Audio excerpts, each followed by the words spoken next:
হাদিস শরীফে রাসূল করিম সাল্লাল্লাহু আলাইহি ওয়াসাল্লাম বলেন, আল্লাহ দুনিয়াতে অসংখ্য অগণিত ফেরেশতার বাহিনী মোতায়েন করে রেখেছেন। কিয়ামত পর্যন্ত যত দেশের যত উম্মত যতদিন আমার নামে দুরূদ সালাম পড়বে সবগুলি আমার রওজা শরীফে পৌঁছে দেবে। কিন্তু যদি কোনো উম্মত কোনো সময় আমার রওজা শরীফের পাশে এসে দুরূদ সালাম পড়ে, তাহলে আমি নিজের কানে শুনব, নিজের মুখে জবাব দেব। যে কোনো সময় নবীর রওজা শরীফের কাছে গিয়া দুরূদ সালাম পড়লে নিজের কানে শুনবেন কেন? মুর্দা থাকার কারণে না জিন্দা? নিজের মুখে জবাব দিবেন কিভাবে? মুর্দা থাকার কারণে না জিন্দা? সুতরাং জিন্দা নবী আহলে সুন্নাত ওয়াল জামাতের আকীদা। নবী সম্পর্কে এক নম্বর সহিহ ব্যাখ্যা হলো নবীগণ আজীবন বেগুনাহ। এই কথাটা আহলে সুন্নাত ওয়াল জামাতের পরিভাষায় বলা হয় মাসুম। নবীগঞ্জে আহলে সুন্নাত ওয়াল জামাতের আকীদা মতে নবীগঞ্জে বেগুনাহ, এই কথাটা আহলে সুন্নতের পরিভাষায় কি বলা হয়? মাসুম। আর দাফন করার পরের থেকে যে নবীগণ জিন্দা, এই কথাটাকে আহলে সুন্নাত ওয়াল জামাতের পরিভাষায় বলা হয় হায়াতুন নবী। এই দুইটা কিন্তু আহলে সুন্নতের পরিভাষা। মাসুম আহলে সুন্নাত ওয়াল জামাতের পরিভাষা, হায়াতুন নবী আহলে সুন্নাত ওয়াল জামাতের পরিভাষা। শুধু ব্যাখ্যাগুলি আমাদের মনে রাখতে হবে। মাসুম ওই নবীগণকে কেন বলা হয়? যেহেতু তারা আজীবন বেগুনাহ থাকেন, এই জন্য নবীগণকে আহলে সুন্নাত ওয়াল জামাতের পরিভাষায় মাসুম বলা হয়। আর যেহেতু সমস্ত নবীগণকে দাফন করার পরে আল্লাহ জীবিত করে দেন, জীবিত অবস্থায় থাকেন, এই জন্য দাফন পরবর্তী অবস্থায় নবীগণকে আহলে সুন্নাত ওয়াল জামাতের পরিভাষায় হায়াতুন নবী বলা হয়। আহলে সুন্নাত ওয়াল জামাতের এই দুইটা পরিভাষাও আমরা জীবন ভর মনে রাখি। নবীগণ ইন্তেকালের আগে মাসুম, আর ইন্তেকালের পরে হায়াতুন নবী। ইন্তেকালের পরে হায়াতুন নবী গেল। নবী রসুল সম্পর্কে দুই নম্বর ব্যাখ্যা, তারা হায়াতুন নবী, জীবিত নবী আছে, জীবিত অবস্থায় আছে। ইমানের ৬ কথার ভ্রান্ত ব্যাখ্যা করবে ৭২ দল মুসলমান দুনিয়ার হীন স্বার্থ চরিতার্থ করার উদ্দেশ্যে। এই জন্য এদেরকে হাদিস শরীফে আল্লাহর রাসূল জাহান্নামী মুসলমান বলেছেন। এদের সংক্ষিপ্ত পরিচয় হলো এরা আহলে বিদাত। যারা ইমানের ৬ কথার ভুল ব্যাখ্যা করে দুনিয়ার স্বার্থ হাসিল করার লোভে, এদের দলের সংখ্যা ৭২। রাসূল বলেছেন এরা জাহান্নামী, আর এদের পরিচয় এরা আহলে বেদাত। পক্ষান্তরে একদল মুসলমান দুনিয়ার স্বার্থে নয়, সুদা পথে জান্নাতে যাওয়ার উদ্দেশ্যে ইমানের ৬ কথার সহি ব্যাখ্যা করবে। এই জন্য এরা জান্নাতি মুসলমান বলে আল্লাহর রাসূল ঘোষণা দিয়েছেন। এদের নাম ওই আহলে সুন্নত। আহলে বেদাত কত দল? আহলে সুন্নত কত দল? এক দল। এই কথাটা জীবন ভর আমাদের মনে রাখতে হবে। সুন্নত একটাই, এই জন্য আহলে সুন্নতের দল একটাই। বেদাতের কোনো সীমা সংখ্যা নাই, এই জন্য আহলে বেদাতেরও কোনো সীমা সংখ্যা নাই। আহলে সুন্নাত ওয়াল জামাত ইমানের ৬ কথার সহি ব্যাখ্যা গ্রহণ করবে। এই সহি ব্যাখ্যা পাওয়া যায়, গতকাল বলা হয়েছে, ২ ঠিকানায়। এক ঠিকানার নাম নবীর সুন্নত, আর এক ঠিকানার নাম সাহাবায়ে কেরামের জামাত। এই জন্য দলের নাম আহলে সুন্নত ওয়াল জামাত। সুন্নতে রাসূল এবং জামাতে সাহাবাত থেকে আল্লাহ সম্পর্কে যে সমস্ত ব্যাখ্যা গৃহীত হয়েছে সেগুলি সহি ব্যাখ্যা। ইমানের ৬ কথার যত ব্যাখ্যা গৃহীত হয়েছে সবগুলি সহি ব্যাখ্যা। সুন্নতে রাসূল আর জামাতে সাহাবা সারা যত দল যত ব্যক্তি মন গড়াভাবে এই 6 কথার যত ব্যাখ্যা করেছে সবগুলি ভ্রান্ত ব্যাখ্যা। এই প্রসঙ্গে আমি গতকাল আল্লাহ সম্পর্কে কিছু সহি ব্যাখ্যা এবং পাশাপাশি ভ্রান্ত ব্যাখ্যার আলোচনা শুরু করেছিলাম। এর মধ্যে একটা হলো আহলে সুন্নাত ওয়াল জামাতের আদর্শ ও নীতিমালার আলোকে আল্লাহ সম্পর্কে একটা সহি ব্যাখ্যার আলোচনা এই শুরু হয়েছিল যে আল্লাহ যদি হাসরের মাঠে কোনো ইমানদার নেককার বান্দাকে জাহান্নামের শাস্তি দেন, তবুও সেটা আল্লাহর পক্ষ থেকে অবিচার হবে না। এটা আহলে সুন্নাত ওয়াল জামাতের আকীদা। এটা আহলে সুন্নাত ওয়াল জামাতের আকীদা। পক্ষান্তরে 72 দলের এক দলের নাম মুতাজিলা। এদের আকীদা হলো নেককারকে জাহান্নামের শাস্তি দিলে আল্লাহর অবিচার হবে। আহলে সুন্নাত ওয়াল জামাতের আকীদা হলো অবিচার হবে না। মুতাজিলাদের ভ্রান্তপন্থী বেদাত আহলে বেদাত এক দল, মুতাজিলাদের আকীদা হলো আল্লাহর অবিচার হবে। এবার আমরা বোঝার চেষ্টা করব ইমানদার নেককারকে আল্লাহ জাহান্নামের শাস্তি দিলে কিয়ামতের দিন আল্লাহর অবিচার হবে না কিভাবে। এই কথাটা বিভিন্ন হাদিসে আল্লাহর রাসূল বিভিন্নভাবে বুঝাইছেন। সহি মুসলিম শরীফেও আছে, সহি বুখারী শরীফেও আছে, সংক্ষিপ্ত আকারে। বিস্তারিতভাবে এর বিবরণটা পাওয়া যায় আল মুস্তাদরাক লিল হাকিম নামের পৃথিবী বিখ্যাত আরেকটি হাদিসের কিতাব। সেখানে আল্লাহর রাসূল এই কথাটাকে সবিস্তারে যুক্তি সহ দলিল সহ আল্লাহর রাসূল একটি হাদিসে উল্লেখ করেছেন।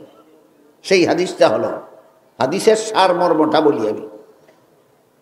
রাসূল বলেন, বনি ইসরাইলের মধ্যে একটা লোক ছিল একাধারে 500 বৎসর পর্যন্ত আল্লাহর ইবাদত বন্দেগীতে লিপ্ত ছিল, নির্ভেজাল ইবাদত।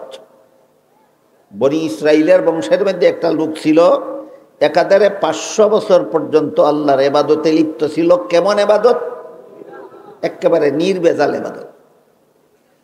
এই লোকটা আল্লাহর কাছে দোয়া করেছিল, হে আল্লাহ, আমার জীবনের শেষ সেজদার মধ্যে যেন আমার মরণ হয়, মরণের পরে আমার লাশটা যেন মাটি খাইতে না পারে, কিয়ামত পর্যন্ত লাশটা যেন সেজদার মধ্যেই থাকে। আল্লাহ তার দোয়া কবুল করেছিলেন, তাই তার জীবনের শেষ সেজদার মধ্যেই তার মরণ হয়েছে। মাটি তার লাশ খাইতে পারবে না কিয়ামত পর্যন্ত, মাটির নিচে তার লাশটা সেজদার মধ্যেই আছে। এই সেজদার থেকে জীবিত হয়ে যখন হাসরের মাঠে দাঁড়াবে, আল্লাহ একজন ফিরিস্তাকে বলবেন, হে ফিরিস্তা, আমার এই বান্দা একাধারে 500 বছর পর্যন্ত আমার ইবাদত করেছে নির্ভেজাল, তার আমল নামায় গুনাহ একটাও নাই, তার আমল নামায় গুনাহ একটাও নাই। তাই আমার এই বান্দাকে ফিরিস্তা তুমি আমার দয়ায় জান্নাতে পৌঁছে দাও। রাসূল বলেন, এই কথা বলা মাত্রই ওই ইবাদত করনেওয়ালা আল্লাহকে জিজ্ঞেস করবে, হে আল্লাহ, আপনার দয়ায় যদি আমার জান্নাতে যেতে হয়, তাহলে আমার 500 বছরের ইবাদত কোন কাজে লাগলো? রাসূল বলেন, তার কথার কোনো জবাব না দিয়ে আল্লাহ আবারও ফিরিস্তাকে বলবেন, তাকে আমার দয়ায় জান্নাতে পৌঁছে দাও। আবার জিজ্ঞেস করবে, আপনার দয়ায় যদি আমার জান্নাতে যেতে হয়, তাহলে আমার 500 বছরের ইবাদত গেল কোথায়? 2 বার রিপিট করার পরে আল্লাহ বলবেন, ঠিক আছে, তুমি তোমার ইবাদতের হিসাব নিকাশ মিলাইয়া যদি বেহেশতে যাইতে চাও, আমার বাধা নাই, হিসাব মিলাও। এই বলে হাসরের মাঠে বান্দার সাথে আল্লাহর হিসাব নিকাশ শুরু হবে। প্রথমেই আল্লাহ জিজ্ঞাসা করবেন, আচ্ছা বলো তো, আমি যখন তোমাকে তোমার মায়ের গর্ভে জন্ম দিয়ে পৃথিবীতে পাঠাইছিলাম, তখন যদি আমি দয়া করে তোমাকে জগৎটা দেখার মতো 2টা চক্ষু না দিতাম, তাহলে তোমার 500 বছরের ইবাদত কোথায় বিক্রি করলে বিনিময়ে এমন 2টা চক্ষু পাওয়া যেত? বান্দা বলবে, না আল্লাহ, 500 বছরের ইবাদতের বিনিময়ে এমন 2টা চক্ষু জগতের কোথাও পাওয়া যায় না। তখন আল্লাহ বলবেন, তাহলে তোমার বিবেককে জিজ্ঞেস করে বলো, তোমার 500 বছরের ইবাদতের দ্বারা আমার জান্নাতের মূল্য হবে দূরের কথা, আমার দেওয়া 2টি চোখের মূল্য কি হয়? তখন বান্দা বলবে, না আল্লাহ, ইনসাফ করলে, ইনসাফের বিচার করলে আমার 500 বছরের ইবাদতের দ্বারা আপনার দেওয়া 2টি চোখের মূল্য হয় না। আল্লাহ বলেন, না হলেও আমি মেনে নিলাম, আমি তোমার 500 বছরের ইবাদত গ্রহণ করে নিলাম আমার দেওয়া 2টি চোখের মূল্য হিসাবে। এবার বলো, তুমি 500 বছর ইবাদত করতে গিয়া কত টন খাদ্য গ্রহণ করেছিলে, সেইগুলির মূল্য দিবে কে? কত মন পানি পান করেছিলে, সেইগুলির মূল্য দিবে কে?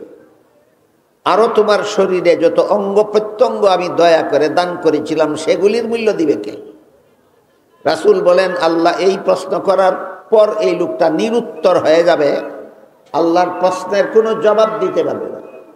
তখন আল্লাহ আগের ফিরিস্তাকেই বলবেন, এই ফিরিস্তা, আমার বান্দাকে জাহান্নামে নিয়ে যাও, সে আমার ঋণ পরিশোধ করতে পারে না। রাসূল বলেন, আল্লাহর হুকুম পাওয়া মাত্র ফিরিস্তা তাকে টানা হেঁচড়া করে জাহান্নামের দিকে নিয়ে রওনা হয়ে যাবেন।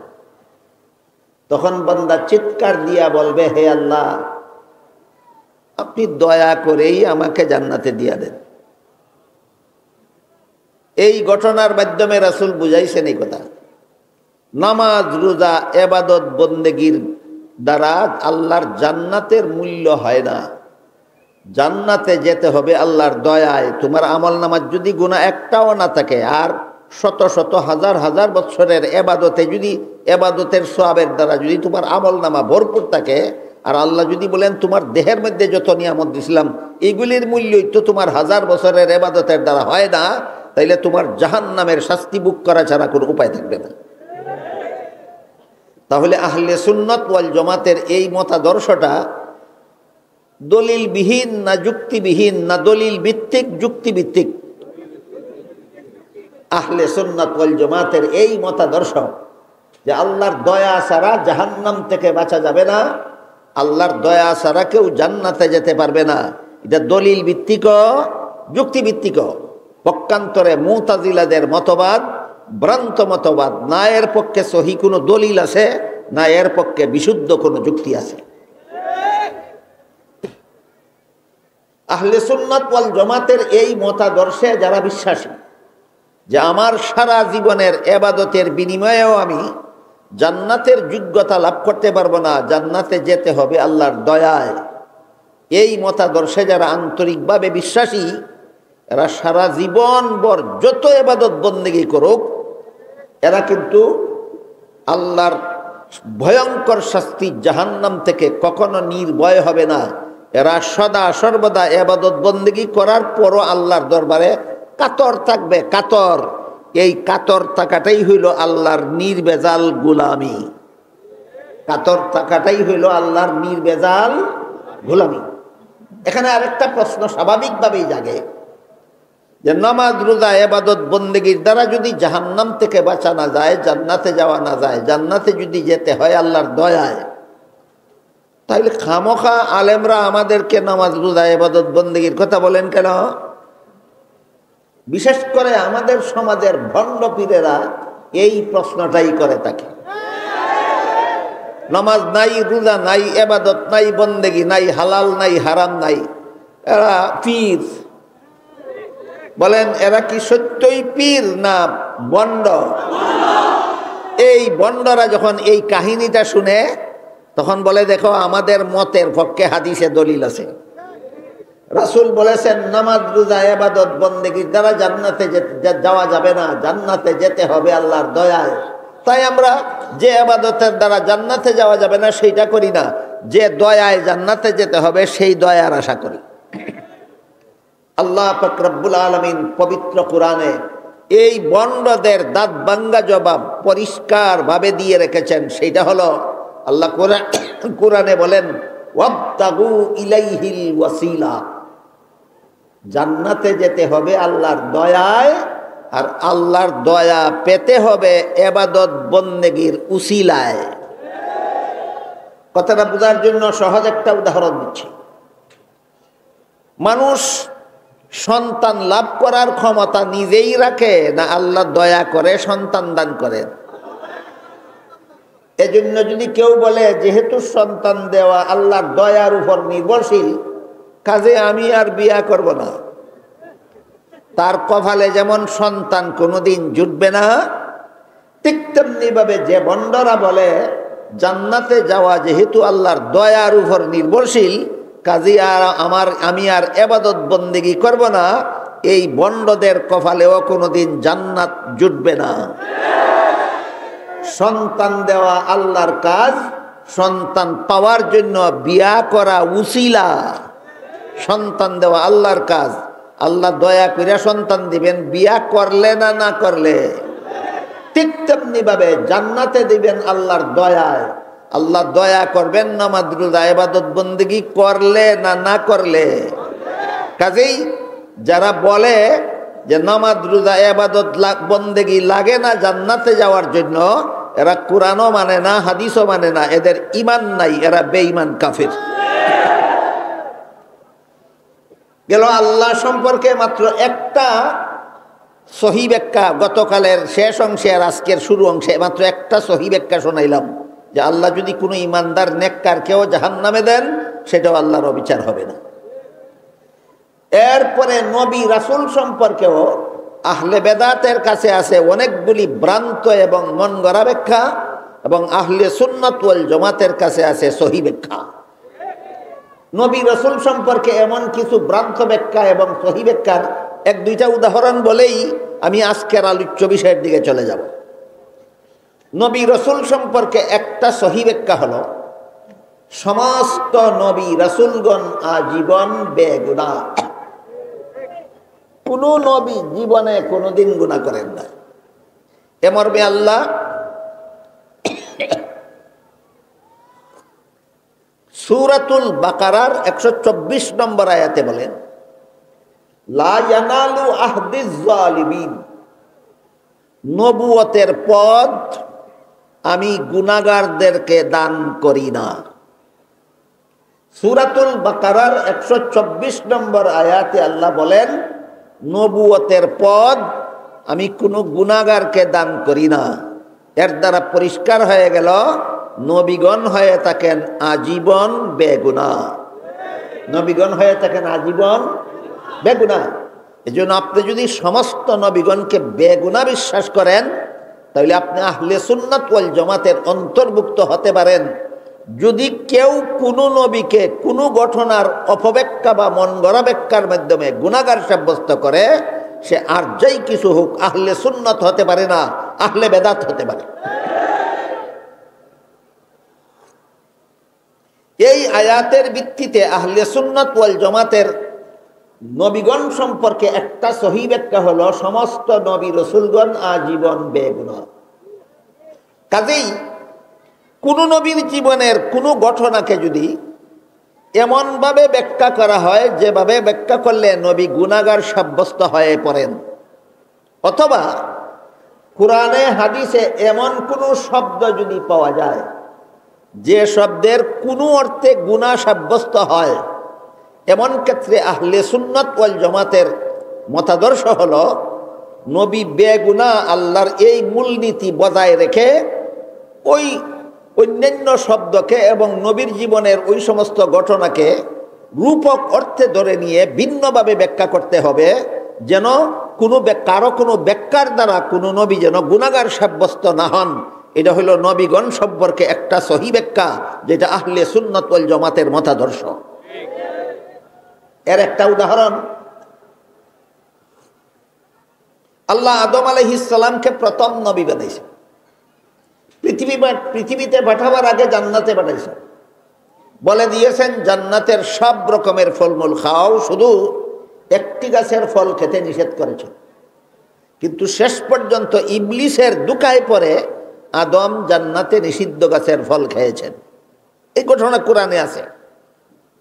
ঘটনাটাকে যদি আপনি এভাবে ব্যাখ্যা করেন যে আল্লাহর আদেশ নিষেধ লঙ্ঘন করলেই গুনাহ হয়, আর আদম যে লঙ্ঘন করেছেন সেটা তো কোরআনেই আছে, সুতরাং এই লঙ্ঘনের কারণে আদম গুনাহগার সাব্যস্ত হলেন, এভাবে যদি ব্যাখ্যা করেন করতে পারেন, কিন্তু বলুন এই ব্যাখ্যাটা গ্রহণ করলে সমস্ত নবীগণের বেলায় আল্লাহর ঘোষিত সার্বজনীন মূলনীতি বজায় থাকে না লঙ্ঘন হয়? সুতরাং কোরআনের যে শব্দের ব্যাখ্যার দ্বারা আল্লাহর মূলনীতি লঙ্ঘন হয়, নবীগণের জীবনের যে ঘটনার ব্যাখ্যার দ্বারা আল্লাহর মূলনীতি লঙ্ঘন হয়, কোরআনের সেই শব্দের ব্যাখ্যাও তোমার ভ্রান্ত, নবীগণের জীবনের সেই অংশের ব্যাখ্যাও তোমার ভ্রান্ত। এইটাই আহলে সুন্নাত ওয়াল জামাতের মতাদর্শ। তাহলে আদমের নিষিদ্ধ গাছের ফল খাওয়ার ব্যাখ্যা সহি ব্যাখ্যা কোনটা? যে ব্যাখ্যা আল্লাহর মূলনীতির সাথে সাংঘর্ষিক হয় না, যে ব্যাখ্যা আহলে সুন্নাত ওয়াল জামাতের মতাদর্শের সাথে সাংঘর্ষিক হয় না। এমন বহু ব্যাখ্যা আহলে সুন্নাত ওয়াল জামাতের মুফাসসিরিন কেরাম বিভিন্ন তাফসীরের কিতাবে লিখে রেখেছেন। সবগুলি বলার সময়ও আমার হাতে নাই, শোনার সময়ও আপনাদের হাতে নাই। আজকের মতো একটি ব্যাখ্যা মাত্র শোনাই। আহলে সুন্নাত ওয়াল জামাতের মুফাসসিরিন কেরাম যত তাফসীরের কিতাব লিখেছেন, প্রায় সবগুলিতে আদমের নিষিদ্ধ গাছের ফল খাওয়ার যত সহি ব্যাখ্যা উল্লেখ করেছেন, এর মধ্যে একটি মাত্র সহি ব্যাখ্যা হলো মানুষের কোনো কাজে সওয়াব হয়, কোনো কাজে গুনাহ হয় দুনিয়ার জীবনে।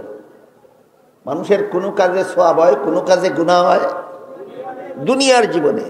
জান্নাতি জীবনের কোনো কাজে সওয়াব নাই, গুনাহ নাই। জান্নাতি জীবনে কোনো কাজে সওয়াব নাই, গুনাহ নাই। এবার বলুন, আদম নিষিদ্ধ গাছের ফল খেয়েছিলেন কোন জীবনে? এর সাথে সওয়াবেরও কোনো সম্পর্ক নাই, গুনাহরও কোনো সম্পর্ক নাই। এই ব্যাখ্যাটা মেনে নিলে আল্লাহর সার্বজনীন মূলনীতি লঙ্ঘন হয় না আহলে সুন্নাত ওয়াল জামাতের মতাদর্শ লঙ্ঘন হয় না বহাল থাকে? এইটাই প্রমাণ। এই ব্যাখ্যাটা হইল শুদ্ধ, আর যে ব্যাখ্যার দ্বারা নবী গুনাহগার সাব্যস্ত হয় সেই ব্যাখ্যাটা ভ্রান্ত। গেল নবীগণ সম্পর্কে একটা সহি ব্যাখ্যা, সমস্ত নবী রাসূল আজীবন বেগুনাহ। আপনাদের মনে রাখতে হবে এবং জীবন ভর স্মরণ রাখতে হবে, যেন জীবনে কোনোদিন কেউ যদি কোনো নবীর জীবনের কোনো ঘটনার এমন ব্যাখ্যা করে যার দ্বারা গুনাহ সাব্যস্ত হয়, তখন যেন আপনি আহলে সুন্নাত ওয়াল জামাতের আদর্শ থেকে বিচ্যুত না হন। আমাদের আহলে সুন্নাত ওয়াল জামাতের মতাদর্শকে আঁকড়ে ধরে রাখার স্বার্থেই এই ব্যাখ্যা আমাদের মনে রাখতে হবে। নবীগণের জীবনের কোনো ঘটনার এমন ব্যাখ্যা করা যাবে না যে ব্যাখ্যার দ্বারা আল্লাহর মূলনীতি লঙ্ঘন হয়। ব্যাখ্যা করতে হবে আল্লাহর মূলনীতি বজায় রেখে। নবীগণ সম্পর্কে 2 নম্বর সহি ব্যাখ্যা হলো হাদিস শরীফে রাসূল করিম সাল্লাল্লাহু আলাইহি ওয়াসাল্লাম বলেন, আল আম্বিয়াউ আহইয়াউন ফি কুবুরিহিম ইউসাল্লুন। এর অর্থ হলো রাসূল বলেন, সমস্ত নবী রাসূলগণের আরেকটা শান আছে, আরেকটা মান আছে, আরেকটা মর্যাদা আছে। সেটা হলো দাফন করার পর থেকে আল্লাহ তাদেরকে জীবিত করে দেন। সমস্ত নবীগণের বেলায় আল্লাহ প্রদত্ত একটা শান, মান, মর্যাদা হলো দাফন করার পর থেকে আল্লাহ জীবিত করে দেন। দাফন করার পর থেকে আল্লাহ জীবিত করে দেন। কাজেই সমস্ত নবী দাফন করার পর থেকে জীবিত অবস্থায় আছেন। এটা আহলে সুন্নাত ওয়াল জামাতের আকীদা। দাফন করার পর থেকে সমস্ত নবী রাসূলগণ জীবিত অবস্থায় আছেন, এটা হইল নবী সম্পর্কে 2 নম্বর সহি ব্যাখ্যা। এটাই আহলে সুন্নাত ওয়াল জামাতের মতাদর্শ। কেউ যদি দাফনের পরেও কোনো নবীকে মুর্দা মনে করে, তাইলে তার ব্যাখ্যাটা ভ্রান্ত। সে আহলে সুন্নাত ওয়াল জামাতের অন্তর্ভুক্ত হতে পারে না, সে আহলে বেদাতের অন্তর্ভুক্ত হয়ে যায়। গেল নবী রাসূল সম্পর্কে 2 নম্বর সহি ব্যাখ্যা। 1 নম্বর সহি ব্যাখ্যা, সকল নবী বেগুনাহ। 2 নম্বর সহি ব্যাখ্যা, সকল নবী দাফনের পর থেকে জীবিত। একটা হাদিসের মর্ম বুঝলে বিষয়টা চমৎকার হয়ে যাবে আপনাদের কাছে। হাদিস শরীফে রাসূল করিম সাল্লাল্লাহু আলাইহি ওয়াসাল্লাম বলেন, আল্লাহ অসংখ্য অগণিত ফিরিস্তার বাহিনী সারা পৃথিবী জুড়ে মোতায়েন করে রেখেছেন। যে কোনো সময় যে কোনো দেশের যে কোনো উম্মত আমার নামে দুরূদ সালাম পড়লে ওই সমস্ত ফিরিস্তারা তার পড়া দুরূদ সালাম আমার রওজা শরীফে পৌঁছে দেবে। কিয়ামত পর্যন্ত দুনিয়ার যে কোনো দেশ থেকে যে কোনো উম্মতে যে কোনো সময় নবীর নামে দুরুদ সালাম পড়লে নবীর রওজা শরীফে পৌঁছে দেওয়ার জন্য আল্লাহ অসংখ্য ফিরিস্তা মোতায়েন করে রেখেছেন। আমি একটা ব্যাপারে দুঃখিত, দুরুদ সালাম সম্পর্কে কিছু আলোচনা এখানে হওয়া দরকার ছিল। দুঃখিত আমি যে আমার আলোচ্য বিষয় নয় এবং আনুষঙ্গিকভাবে আলোচনা করতে গেলে অনেক সময় নষ্ট হয়ে যাবে, তাই সংক্ষেপে একটু আলোকপাত করি শুধু। আল্লাহ যখন আয়াত নাযিল করলেন, ইয়া আইয়ুহাল্লাযীনা আমানু সাল্লু আলাইহি ওয়া সাল্লিমু তাসলিমা, এর অর্থ হলো হে ঈমানদারগণ, তোমরা রাসূল করিম সাল্লাল্লাহু আলাইহি ওয়াসাল্লামের প্রতি দুরূদ শরীফ পড়ো এবং তাকে সালাম দাও। বলুন, আল্লাহ কুরআনে সমস্ত মুমিন মুসলমানদেরকে নবীর প্রতি দুরূদ শরীফ পড়ার এবং তাকে সালাম দেওয়ার আদেশ করেছেন কিনা? এই আয়াত নাজিল করার পর সাহাবায়ে কেরাম রাসূলকে বললেন, হে আল্লাহর রাসূল, আপনাকে কিভাবে সালাম দিতে হবে সেটা আপনার মাধ্যমে আল্লাহ আমাদের শিক্ষা দিয়েছেন নামাজের আত্তাহিয়াতের ভিতরে। কোথায়? নামাজের আত্তাহিয়াতের ভিতরে আল্লাহ রাসূলের মাধ্যমে মুসলমানদেরকে শিক্ষা দিয়েছেন নবীকে কিভাবে সালাম দিতে হবে। সেটা হলো আসসালামু আলাইকা আইয়ুহান নাবিয়্যু ওয়া রাহমাতুল্লাহি ওয়া বারাকাতুহু। এখানে আইয়ুহান নাবিয়্যু আগে বলল না আসসালামু আলাইকা আগে বলল? এটা হইল নবীকে সালাম দেওয়ার আদব। আগে ডাক মারা পরে সালাম দেওয়া আদবের সাথে হয় না। আগে সালাম দিয়া পরে ডাক দিলে নবীর সাথে আদব রক্ষা হয়। বলেন তো, নবীর দরবারের আদব রক্ষা করার কোনো নিয়ম নীতি কোরআন হাদিসে নাই? আমরা কোরআন হাদিসের নিয়ম নীতি শিখবো না, মন গড়া যুক্তি দিতে যাব কেন? মন গড়া যুক্তি তো আহলে সুন্নতের পদ্ধতি নয়, মন গড়া যুক্তি আহলে বেদাতের পদ্ধতি। তাই সাহাবায়ে কেরাম বলেন, আল্লাহর রাসূল আপনাকে কিভাবে সালাম দিতে হবে সেটা আত্তাহিয়াতের ভিতরে আল্লাহ আপনার মাধ্যমে আমাদের শিক্ষা দিয়েছেন, কিন্তু আপনাকে আপনার নামে কিভাবে দুরূদ শরীফ পড়তে হবে সেটা তো আমরা জানি না, আপনি আমাদের শিক্ষা দিন। এই প্রস্তাবের জবাবে রাসূল করিম সাল্লাল্লাহু আলাইহি ওয়াসাল্লাম বলেন যে তোমরা যদি এইভাবে দুরূদ শরীফ পড়ো, বলে আল্লাহ রাসূল দুইটা দুরূদ শরীফ পড়িয়া শোনাইলেন। বললেন তোমরা যদি এইভাবে দুরূদ শরীফ পড়ো, আল্লাহুম্মা সাল্লি আলা মুহাম্মাদিন ওয়া আলা আলি মুহাম্মাদ কামা সাল্লাইতা আলা ইব্রাহিম ওয়া আলা আলি ইব্রাহিম ইন্নাকা হামিদুম মাজিদ, আল্লাহুম্মা বারিক আলা মুহাম্মাদিন ওয়া আলা আলি মুহাম্মাদ কামা বারাকতা আলা ইব্রাহিম ওয়া আলা আলি ইব্রাহিম ইন্নাকা হামিদুম মাজিদ। এইভাবে যদি দুরূদ শরীফ পড়ো, তাহলে আল্লাহ যে বলছেন আমার প্রতি দুরূদ শরীফ পড়ার হুকুম দিয়েছেন, উত্তম পদ্ধতিতে আল্লাহর হুকুম পালন হবে। এবার বলেন, এইভাবে দুরূদ শরীফ কোনো মুসলমান নামাজও পড়েনি, তাহলে কেমন পদ্ধতিতে এরা দুরূদ শরীফ পড়ার হুকুম পালন করে? উত্তম পদ্ধতিতে, উত্তম পদ্ধতিতে। অথচ উত্তম পদ্ধতিতে দুরূদ শরীফ পড়ব দূরের কথা, জীবনে কোনোদিন নামাজই পড়ে না। সেও যারা উত্তম পদ্ধতিতে দুরূদ শরীফ পড়ে এদের বিরুদ্ধে বলে এরা তো দুরূদ শরীফ পড়ে না। এটা যেমন একটা গল্পের মতো। গল্পটা হইল, চালনি ছিলেন, আপনারা চালনি ছিলেন? চালনি, সুই ছিলেন? সুই, চাল নিয়ে সুই রে কয় তোর পিছনে ছিদ্র কেন? কেটায় কারে কয়? শুয়ে কয় আমার একটা দেখছস, তোর কত আজার খবর আছে নি। এই ধরনের কাণ্ড। আল্লাহর রাসূল যেভাবে দুরূদ শরীফ পড়ার কথা বলেছেন, এইভাবে যারা দৈনিক 5 বার দুরূদ শরীফ পড়ে এরা বলে পড়ে না। আর যারা একবারও পড়ে না এরা বলে নবীর আশিক, নবীর পাগল, নবীর নামে দুরূদ পড়ার লাগে এরা বলে পাগল। এটা ওই গল্পের মতো, যে গল্পে বলা হয়েছে চাল নিয়ে শুইয়ে রে কয় তোর পিছনে ছিদ্র কেন? শুইয়ে কয় আমার একটা দেখছস, তোর কটা খবর আছে নি। এর বেশি আজকে দুরূদ সালাম সম্পর্কে আমার আলোচনা করার আর সময়ও নাই, আমার আলোচ্য বিষয় নয়। এবার মূল কথার দিকে যাই। হাদিস শরীফে রাসূল করিম সাল্লাল্লাহু আলাইহি ওয়াসাল্লাম বলেন, আল্লাহ দুনিয়াতে অসংখ্য অগণিত ফিরিস্তার বাহিনী মোতায়েন করে রেখেছেন। কিয়ামত পর্যন্ত যত দেশের যত উম্মত যতদিন আমার নামে দুরূদ সালাম পড়বে সবগুলি আমার রওজা শরীফে পৌঁছে দেবে। কিন্তু যদি কোনো উম্মত কোনো সময় আমার রওজা শরীফের পাশে এসে দুরুদ সালাম করে, তাহলে আমি নিজের কানে শুনব, নিজের মুখে জবাব দেব। যে কোনো সময় নবীর রওজা শরীফের কাছে গিয়া দুরুদ সালাম পড়লে নিজের কানে শুনবেন কেন? মুর্দা থাকার কারণে না জিন্দা? নিজের মুখে জবাব দিবেন কিভাবে? মুর্দা থাকার কারণে না জিন্দা? সুতরাং জিন্দা নবী আহলে সুন্নাত ওয়াল জামাতের আকীদা। নবী সম্পর্কে এক নম্বর সহিহ ব্যাখ্যা হলো নবীগণ আজীবন বেগুনাহ। এই কথাটা আহলে সুন্নাত ওয়াল জামাতের পরিভাষায় বলা হয় মাসুম। নবীগঞ্জে আহলে সুন্নাত ওয়াল জামাতের আকীদা মতে নবীগঞ্জে বেগুনাহ, এই কথাটা আহলে সুন্নতের পরিভাষায় কি বলা হয়? মাসুম। আর দাফন করার পরের থেকে যে নবীগণ জিন্দা, এই কথাটাকে আহলে সুন্নাত ওয়াল জামাতের পরিভাষায় বলা হয় হায়াতুন নবী। এই দুইটা কিন্তু আহলে সুন্নতের পরিভাষা। মাসুম আহলে সুন্নাত ওয়াল জামাতের পরিভাষা, হায়াতুন নবী আহলে সুন্নাত ওয়াল জামাতের পরিভাষা। শুধু ব্যাখ্যাগুলি আমাদের মনে রাখতে হবে। মাসুম ওই নবীগণকে কেন বলা হয়?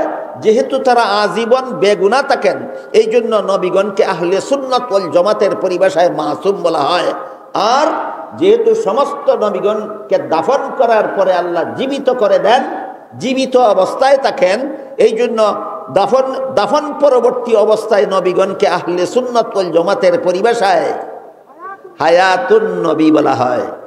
আহলে সুন্নাত ওয়াল জামাতের এই দুইটা পরিভাষাও আমরা জীবন ভর মনে রাখি। নবীগণ ইন্তেকালের আগে মাসুম, আর ইন্তেকালের পরে হায়াতুন নবী। ইন্তেকালের পরে হায়াতুন নবী গেল। নবী রসুল সম্পর্কে 2 নম্বর ব্যাখ্যা, তারা হায়াতুন নবী, জীবিত নবী আছে, জীবিত অবস্থায় আছে। নবীগণ সম্পর্কে 3 নম্বর সহিহ ব্যাখ্যা হলো জীবিত হওয়ার পরে তারা রওজা শরীফের ভিতরে থাকেন। জিন্দা দাফন করার পরে আল্লাহ জীবিত করে দেন, আর জীবিত হওয়ার পরে তারা থাকেন কোথায়? রওজা শরীফের ভিতরে। এই মর্মে সহিহ হাদিসে আল্লাহ রসুল বলেন আল আম্বিয়াউ আহইয়াউন ফি কুবুরিহিম, ফি কুবুরিহিম, ফি কুবুরিহিম।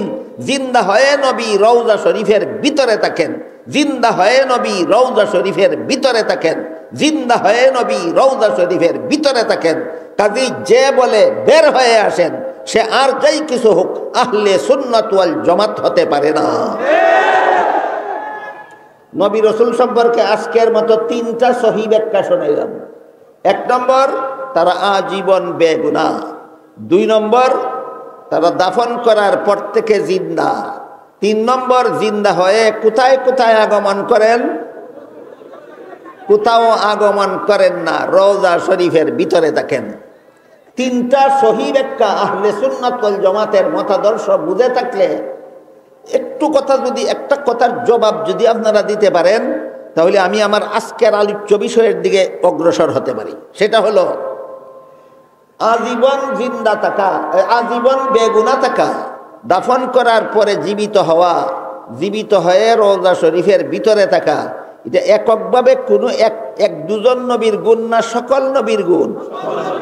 এটা সকল নবীর গুণ। কিন্তু হাদিস শরীফে রাসূল করিম সাল্লাল্লাহু আলাইহি ওয়াসাল্লাম বলেন ইন্নাল্লাহা ফাদ্দালানি আলাল আম্বিয়া ওয়া ফাদ্দালা উম্মতি আলাল উমাম। আল্লাহ আমাকে সমস্ত নবীগণের উপর শ্রেষ্ঠ মর্যাদা দান করেছেন। আমাদের নবীর মর্যাদা সকল গুণের মতোই না শ্রেষ্ঠ? একটু মনোযোগে শুনতে হবে, ভালোভাবে বুঝতে হবে, আমার কতগুলি প্রশ্নের জবাব দিতে হবে। তা নইলে এইখানের বয়ান এখানেই থাকবো, বাড়ি যাইতো না সাথে। আল্লাহ কি বলেছেন? আমাদের নবীর মর্যাদা অন্য নবীগণের মতোই না শ্রেষ্ঠ? রসুল বলেন ইন্নাল্লাহা ফাদ্দালানি আলাল আম্বিয়া, আল্লাহ আমাকে সমস্ত নবীগণের উপর শ্রেষ্ঠ মর্যাদা দান করেছেন। তাহলে আমাদের নবী আজীবন বেগুনাহ বললে অন্য নবীর থেকে শ্রেষ্ঠ সাব্যস্ত হয় না। আমাদের নবী দাফন করার পর থেকে জীবিত বললে অন্য নবীর থেকে শ্রেষ্ঠ সাব্যস্ত হয় না।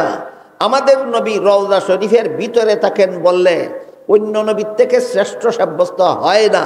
কাজেই ওই সমস্ত গুণের বিবরণ হলো আমাদের নবীর শান, মান, মর্যাদা, যেটাকে শানে রাসূল বলা হয়। আমাদের নবীর আলাদা মর্যাদা আছে। ওই মর্যাদাগুলি কোরআনে আল্লাহ বহু আয়াতে বর্ণনা করেছেন। রসুল তার বহু হাদিসে নিজের আলাদা মর্যাদার কথা বর্ণনা করেছেন। কেন? উম্মত যেন কোন কোন গুণের কারণে আমাদের নবী অন্য নবীর থেকে আলাদা মর্যাদার অধিকারী সেইগুলি জানতে পারে, মানতে পারে, আহলে সুন্নাত ওয়াল জামাতের অন্তর্ভুক্ত থাকতে পারে। এই জন্য আমাদের নবীর আলাদা মর্যাদা সম্বলিত বিবরণ কোরআনের বহু আয়াতে আল্লাহ দিয়েছেন। আমাদের নবীর আলাদা মর্যাদা সম্পন্ন বিবরণ রাসূল বহু হাদিসে দিয়েছেন। কাজেই কেউ যদি বলে আমি শানে রসুলের আলোচনা করি, কেউ যদি বলে আমি রসুলের মর্যাদার কথা বলতে যাচ্ছি, আমাদের নবীর আলাদা মর্যাদার কথা বলতে গিয়া যদি বলে আমাদের নবী আজীবন বেগুনাহ, আজীবন বেগুনাহ হওয়া কি আমাদের নবীর আলাদা না সকল নবীর সমান মর্যাদা? আমাদের নবীর মর্যাদার বিবরণ দিতে কেউ যদি বলে আমাদের নবী জিন্দা আছেন, এটা কি আমাদের নবীর আলাদা মর্যাদা না সকল নবীর মর্যাদা? কেউ যদি বলে আমাদের নবী রওজা শরীফের ভিতরে থাকেন, এটা কি আমাদের নবীর আলাদা মর্যাদা না সকল নবীর সমান মর্যাদা? সকল নবীর সমান মর্যাদার কথা যদি বলো, এটা শানে রসুল হয় না, যা শানে আম্বিয়া হয়। এবার আমরা বোঝার চেষ্টা করি শানে রসুল আর শানে আম্বিয়ার অর্থ কি।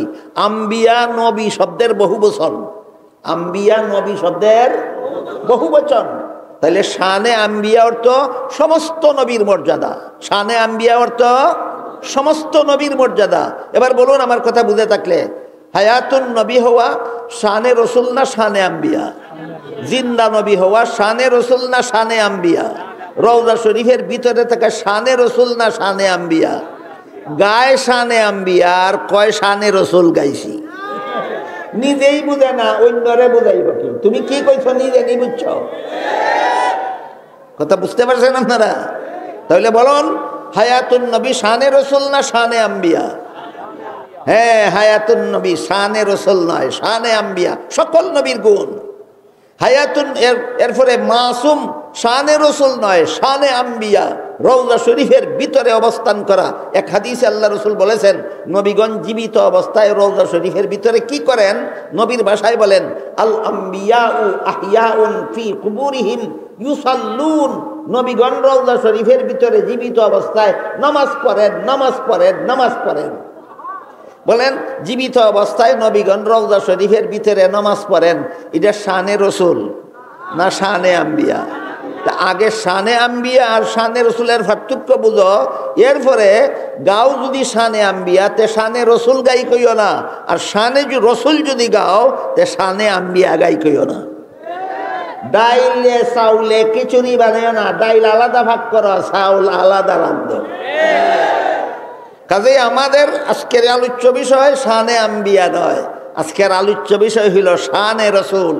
মুহাম্মাদুর রাসূলুল্লাহ সাল্লাল্লাহু আলাইহি ওয়াসাল্লামের আলাদা শান, আলাদা মান, আলাদা মর্যাদা। এই ব্যাপারে যত হাদিস আছে, এর মধ্যে একটি হাদিস আমি আপনাদের সামনে তিলাওয়াত করেছি। সেই হাদিসে আল্লাহ রসুল বলেন, ইন্নাল্লাহ ফাদ্দালানি আলাল আম্বিয়া ওয়া ফাদ্দালা উম্মতি আলাল উমাম।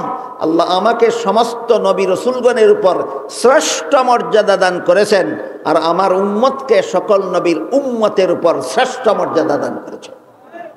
আমাদের নবীর মর্যাদা সমস্ত নবীগণের চেয়ে শ্রেষ্ঠ, আর এই নবীর উম্মত হওয়ার কারণে আমাদের মর্যাদা সকল নবীর উম্মতের চেয়ে শ্রেষ্ঠ। এই হাদিসটা হইল শানে আম্বিয়ার হাদিস। তাইলে বোঝা গেল, আমি আপনাদের বিষয়টা বুঝাইতে পারছি, আপনাদেরকে বিষয়টা বুঝাইতে পারছি যে হাদিসে রসুল বলেছেন আমাকে আল্লাহ সমস্ত নবী রসুলগণের চেয়ে শ্রেষ্ঠ মর্যাদা দান করেছেন। এটা শানে শানে আম্বিয়ার হাদিস না, এটা শানে রসুলের হাদিস। এখন আমাদের বোঝার ব্যাপার হলো, আল্লাহ আমাদের নবীকে অন্যান্য নবীর উপর শ্রেষ্ঠ মর্যাদা কিভাবে দান করেছেন। এই কিভাবের জবাব সারা রাত বলেও শেষ করা যাবে না।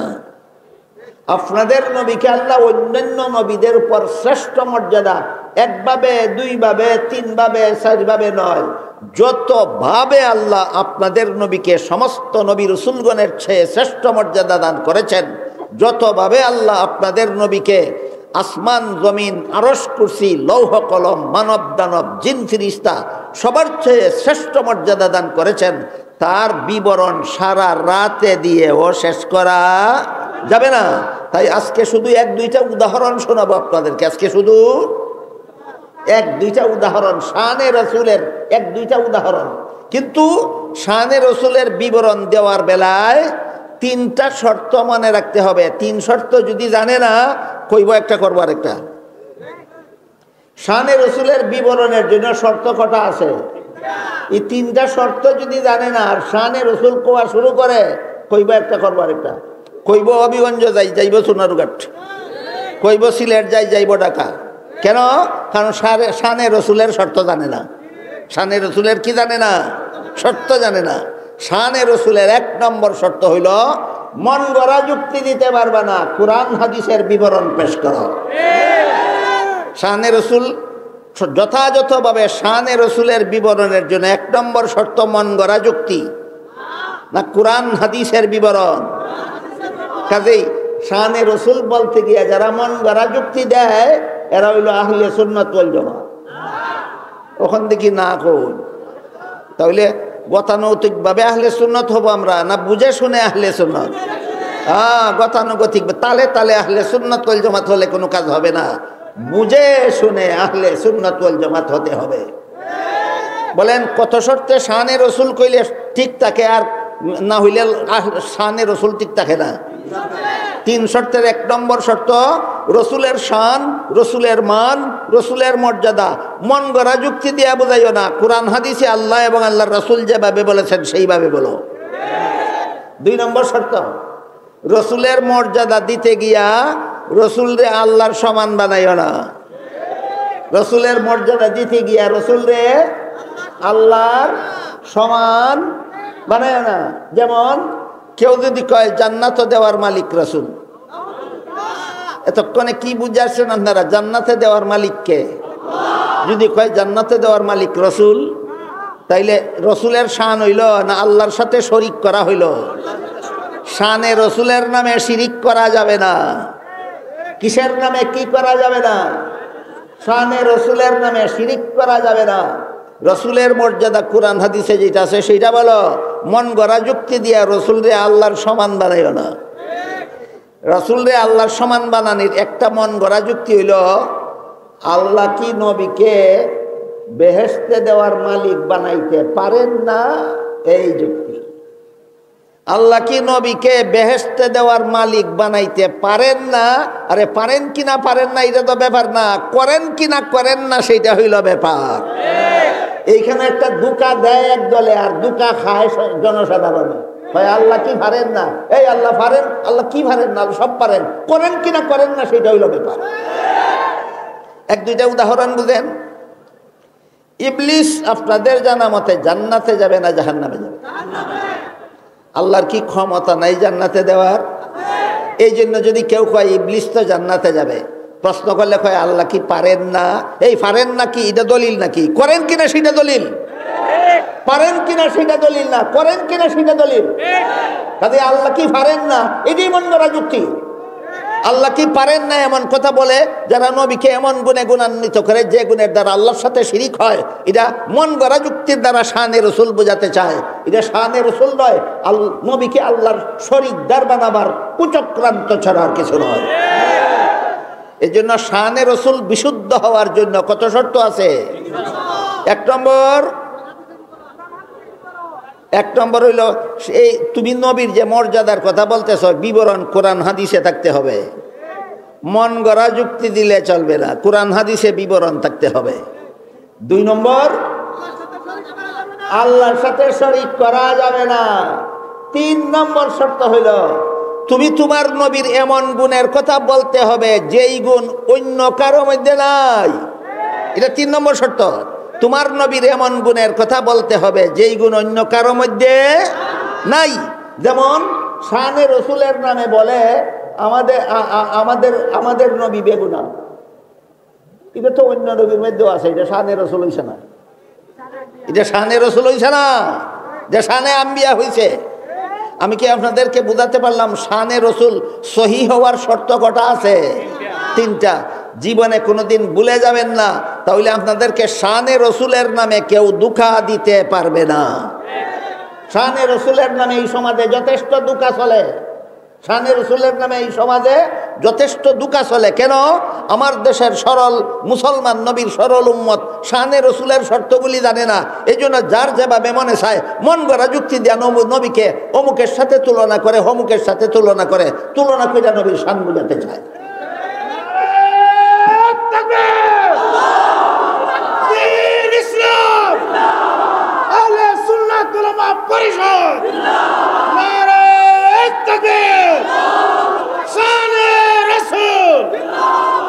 শানে রসুলের নামে এক ব্যক্তি একদিন আমার সামনে বইয়া একটা যুক্তি দিতেছে, কয় আচ্ছা হুজুর, টেলিভিশনের বক্তা কি আমাদের ঘরে ঘরে আসে না? আমি বললাম আসে কি না আমি এখন বলবো, তুমি কি বলতেছো সেটা বলো। টেলিভিশনের বক্তা তোমাদের ঘরে ঘরে আসে কি না এই প্রশ্ন আমাকে করবা না, তুমি কি বলতে চাও সেটা বলো। কয় আমি বলতে চাই, টেলিভিশনের বক্তা যদি আমাদের ঘরে ঘরে আসতে পারে, তাহলে আমার নবীর কি এই শান নাই যে তিনি আমাদের ঘরে ঘরে আসতে পারবেন না কেন? এটা বলতে চাই। 3 স্কেল আত থাকলে এই যুক্তির ভুল আপনারাই বলতে পারবেন। টেলিভিশনের বক্তাও তোমার ঘরে ঘরে আসতে পারে, তোমার নবীও তোমার ঘরে ঘরে আসতে পারেন, এই তো যুক্তি। এবার বলো হইছে নি শর্ত মতো শানে রসুল? তুই তো বেটা তোর নবীর টেলিভিশনের বক্তার সমান বানাইছ। টেলিভিশনের বক্তায় যেটা পারে তোর নবী এই দুই পারে। এটা আহলে সুন্নাত ওয়াল জামাতের মতাদর্শ না, যা আহলে বিদাতের মতাদর্শ। আমার নবীর এমন গুণ, যেই গুণ টেলিভিশনের বক্তার মধ্যে থাকবে দূরের কথা, যেই গুণ কোনো ফিরিস্তার মধ্যে থাকবে দূরের কথা, যেই গুণ কোনো নবী রসুলের মধ্যে থাকবে দূরের কথা, আমাদের নবীকে আল্লাহ এমন আলাদা মর্যাদা দান করেছেন, যেই মর্যাদা আল্লাহর গোটা সৃষ্ট জগতের কারো মধ্যে না। এমন গুণের বিবরণে কোরআন হাদিস ভরপুর, এমন গুণের বিবরণে কোরআন হাদিস ভরপুর। কি কইছিলাম? 2 ঘন্টায় বলে শেষ করা যাবে না, না সারা রাইতে? এত সময় আমার বলার মতো নাই, আপনাদের শোনার 1-2টা উদাহরণ দিই, 1-2টা উদাহরণ। আল্লাহ পাক রব্বুল আলামিন আমাদের নবীকে যত আলাদা, এই স্কেল 3টা মনে রাখবেন, স্কেল 3টা, 3 শর্ত লাগবে শানে রসুলের বিবরণ সহি হওয়ার জন্য, শানে রসুলের বিবরণ শুদ্ধ হওয়ার জন্য 3 শর্ত থাকতে হবে। 3 শর্ত থাকতে হবে। 1 নম্বর কোরআন হাদিসের বিবরণ, মন গড়া যুক্তি না। 2 নম্বর আল্লাহর সাথে শরীকদার করা যাবে না। 3 নম্বর অন্য কারো সমতুল্য করা যাবে না। আপনাদের নবীর শান মান মর্যাদা অন্য কারো সমতুল্য নয়, শুধু টেলিভিশনের বক্তার সমতুল্য না। বুঝছেন? তাইলে তো কথা মনে আছে। এই শানে রসুল, এই 3 শর্ত স্মরণ রেখে শানে রসুল পড়ো, শানে রসুল বুঝো, শানে রসুল শিখো, শানে রসুল শিখাও। এইরকম যত বিবরণ কোরআনে আল্লাহ দিয়েছেন, এইরকম যত বিবরণ হাদিস শরীফে রসুল দিয়েছেন, এর মধ্যে থেকে আজকের মতো আপনাদেরকে 1-2টা উদাহরণ আমি তুলে দেব। 1 নম্বর উদাহরণ হল পবিত্র কোরআনের সূরা আহজাবের 40 নম্বর আয়াতে আল্লাহ বলেন, মা কানা মুহাম্মাদুন আবা আহাদিম মির রিজালিকুম ওয়ালাকির রাসূলুল্লাহি ওয়া খাতামান নাবিয়্যিন। মুহাম্মদ সাল্লাল্লাহু আলাইহি ওয়াসাল্লাম তোমাদের কোন যুবকের পিতা নন। এই কথা বলা মাত্রই একটা প্রশ্ন আসে। কি প্রশ্ন? সমস্ত নবী রাসূলগণ আপন আপন উম্মতের আধ্যাত্মিক পিতা হন। নূহ নবী নিজের উম্মতের আধ্যাত্মিক পিতা, ইব্রাহিম নবী নিজের উম্মতের আধ্যাত্মিক পিতা, মুসা নবী নিজের উম্মতের আধ্যাত্মিক পিতা, ঈসা নবী নিজের উম্মতের আধ্যাত্মিক পিতা। এমত অবস্থায় সূরা আহজাবের 40 নম্বর আয়াতে যে আল্লাহ বললেন মুহাম্মদ সাল্লাল্লাহু আলাইহি ওয়াসাল্লাম আমাদের পিতা নন। পিতা না হইলে নবী হইবেন কিভাবে? নবী মানেই তো আধ্যাত্মিক পিতা। প্রশ্ন জাগে কিনা? আল্লাহ বলেন মা কানা মুহাম্মাদুন আবা আহাদিম মির রিজালিকুম। এখানে যে একটা প্রশ্ন জাগে যে আমাদের পিতা না হলে তিনি নবী হবেন কিভাবে? সমস্ত নবী তো যার যার উম্মতের আধ্যাত্মিক পিতা। প্রশ্নের জবাব দিয়েছেন আল্লাহ একটা শব্দের দ্বারা, ওয়ালাকিন, লাকিন, লাকিন, লাকিন। এর বাংলা অর্থ হলো কিন্তু, কিন্তু, কিন্তু। কিন্তু কি? রাসূলুল্লাহ মুহাম্মাদুর রাসূলুল্লাহ সাল্লাল্লাহু আলাইহি ওয়াসাল্লাম তোমাদের পিতা না, কিন্তু রসুল হওয়ার কারণে অন্যান্য নবীগণ যেভাবে নিজের উম্মতের রুহানি পিতা, তোমাদের নবীও তোমাদের রুহানি পিতা। আয়াতের শুরুতে যে বলেছি পিতা না, এর মানে হলো বংশগত পিতা না। সারমর্ম হইল মুহাম্মদ সাল্লাল্লাহু আলাইহি ওয়াসাল্লাম তোমাদের বংশগত পিতা না, তিনি তোমাদের রুহানি পিতা। এখানে এসে বুঝতে হবে আমাদের বংশগত পিতা কাকে বলে আর রুহানি পিতা কাকে বলে। যে পিতার শরীরের অংশ দ্বারা সন্তানের শরীর গঠন হয়, এমন পিতাকে বংশগত পিতা বলা হয়। আর যার পবিত্র আত্মার পরশে অপরের আত্মা পবিত্র হয়, তাকে রুহানি বাবা বলা হয়, আধ্যাত্মিক পিতা বলা হয়। সমস্ত নবীগণের আত্মা সকল প্রকার গুনাহ থেকে পবিত্র, যা আগেই আমরা বুঝে এসেছি। সমস্ত নবীগণের আত্মা সকল প্রকার গুনাহ থেকে পবিত্র। তাই নবীগণের সংস্রবে যারা যায়, নবীগণের কথা যারা শুনে, নবীগণের কথা মতো যারা জীবনযাপন করে, তাদের আত্মাটাও শেষ পর্যন্ত পবিত্র হয়ে যায়। এখানে নবীর পবিত্র আত্মার পরশে উম্মতের আত্মা পবিত্র হয়। তাই নবীগণ উম্মতের আধ্যাত্মিক পিতা। এবার বলুন, উম্মতের আধ্যাত্মিক পিতা হওয়া কি আমাদের নবীর আলাদা গুণ না সকল নবীর সমান গুণ? তাহলে আল্লাহ বললেন ওয়ালাকিন রাসূলুল্লাহ, রাসূলুল্লাহ হওয়ার কারণে তিনি তোমাদের আধ্যাত্মিক পিতা। এটা তো আমাদের নবীর আলাদা গুণ না, এটা তো আদম নবীর গুণ, নূহ নবীর গুণ, ইব্রাহিম নবীর গুণ, মুসা নবীর গুণ, ঈসা নবীর গুণ, সকল নবীর গুণ। কাজেই আমাদের নবীর আলাদা গুণ কোনটা? এই প্রশ্নের জবাবে আল্লাহ বলেন ওয়া খাতামান নাবিয়্যিন, তোমাদের নবীর আলাদা গুণ হলো খাতামুন নবিয়্যিন হওয়া। খাতামুন নবীন গুণ আমি আদম নবীকে দান করি নাই, তোমাদের নবীকে দান করেছি। খাতামুন নবীন উপাধি আমি নূহ নবীকে প্রদান করিনি, তোমাদের নবীকে প্রদান করেছি।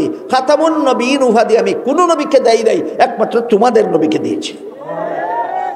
এবার বলেন রাসূলুল্লাহ হওয়া আমাদের নবীর আলাদা গুণ না খাতামুন নবীন হওয়া আলাদা গুণ?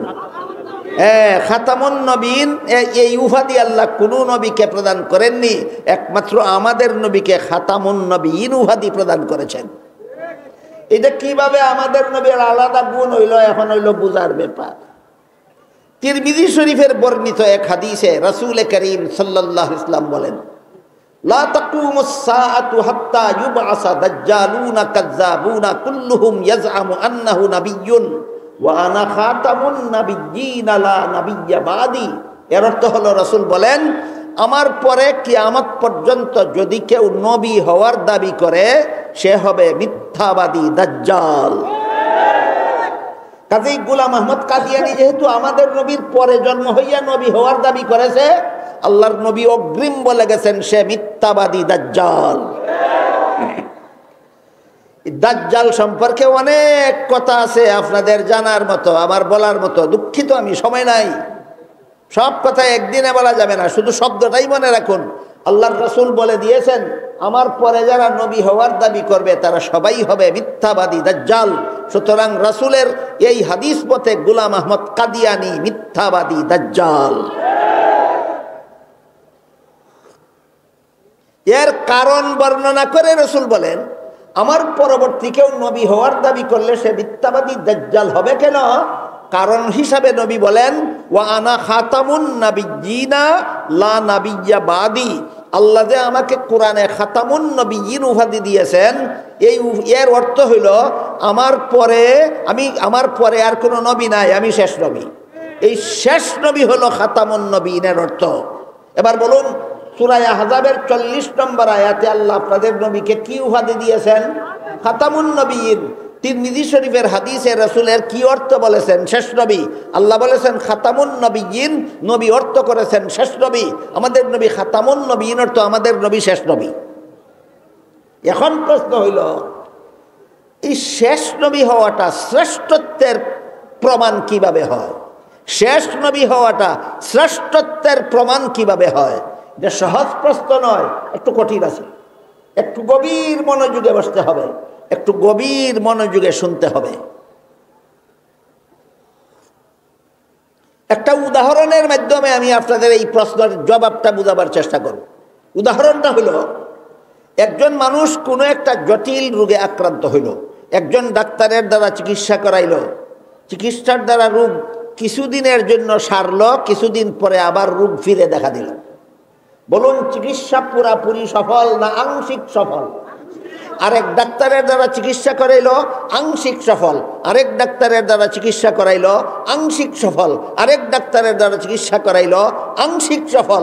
এইভাবে ডাক্তার পরিবর্তন করে করে চিকিৎসা করাতে করাতে করাতে এক পর্যায়ে গিয়ে এমন ডাক্তারের দ্বারা চিকিৎসা করাইল যে ডাক্তারের চিকিৎসায় রোগ যে সারল, জীবনে আর কোনোদিন ফিরল না। বুঝে থাকলে বলেন, পূর্ববর্তী ডাক্তারগণ শ্রেষ্ঠ না সর্বশেষ ডাক্তার শ্রেষ্ঠ? তাইলে আগে বোঝার চেষ্টা করি শ্রেষ্ঠ ডাক্তার কে হয় আর কে শ্রেষ্ঠ ডাক্তার নয়। তারপরে বুঝবো শ্রেষ্ঠ নবী কে হন আর কে কে শ্রেষ্ঠ নবী নন, ওইটা বুঝবো উদাহরণের মাধ্যমে।